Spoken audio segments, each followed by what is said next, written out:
Preparation for Pentecost Day. സ്നേഹം നിറഞ്ഞവരെ, പെന്തക്കോസ്തയുടെ ഒരുക്കത്തിൻ്റെ ഈ അവസാന ദിവസത്തേക്ക് എല്ലാവരെയും ഒരു കൂടി സ്വാഗതം ചെയ്യുന്നു.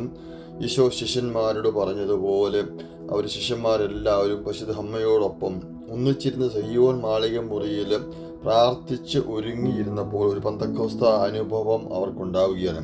പരിശുദ്ധാത്മാവിൻ്റെ ആഗമനം അവർക്കുണ്ടാവുകയാണ്. കൊടുങ്കാറ്റടിക്കുന്നത് പോലുള്ള ഒരു ശബ്ദം പെട്ടെന്ന് ആകാശം നിന്നുണ്ടായി.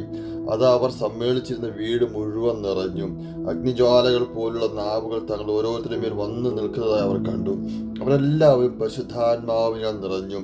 ആത്മാവ് കൊടുത്ത ഭാഷാവരമനുസരിച്ച് അവർ വിവിധ ഭാഷകളിൽ സംസാരിക്കാൻ തുടങ്ങി.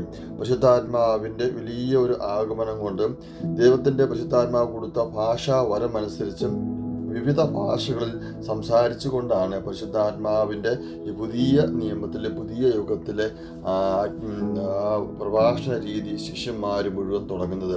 പരിശുദ്ധാത്മാവിൻ്റെ ആഗമനം കൊണ്ട് അവർ ദൈവത്തെ പ്രഘോഷിക്കുകയും കർത്താവായ യേശുക്രിസ്തുവിൻ്റെ നാമത്തിൽ വളരെയധികം അത്ഭുതങ്ങളും അടയാളങ്ങളും പ്രവർത്തിച്ച് നസറേയനായ യേശുവിൻ്റെ നാമത്തിലാണ് ഇത് പ്രാവർത്തികമാകുന്നതെന്ന് ലോകത്തോട് തെളിയിക്കുന്ന രീതിയിൽ അവരുടെ പ്രഭാഷണം അനുസരിച്ച് തന്നെ അവർ നടത്തുന്ന സുവിശേഷ പ്രവർത്തനം സത്യമാണെന്ന് ജനത്തെ ബോധിപ്പിക്കുവാൻ ലോകം മുഴുവൻ അടയാളങ്ങളും അത്ഭുതങ്ങളും ഇന്നും നടന്നുകൊണ്ടേയിരിക്കുന്നു. ശിവസ്നേഹം നിറഞ്ഞവരെ, ഈ പെന്തക്കോസ്ത അനുഭവം നമ്മൾ ഓരോരുത്തരിലേക്കുണ്ടാകട്ടെ. നമ്മുടെ കുടുംബ ജീവിതത്തിലുണ്ടാകട്ടെ, നമ്മുടെ സഭാ ജീവിതത്തിലുണ്ടാകട്ടെ, സാമുദായിക ജീവിതത്തിലുണ്ടാകട്ടെ, ജോലി മേഖലയിലുണ്ടാകട്ടെ.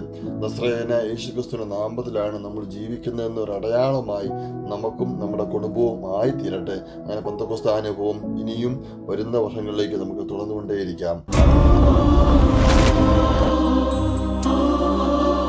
This is Sweet and Bitter Spiritual Program.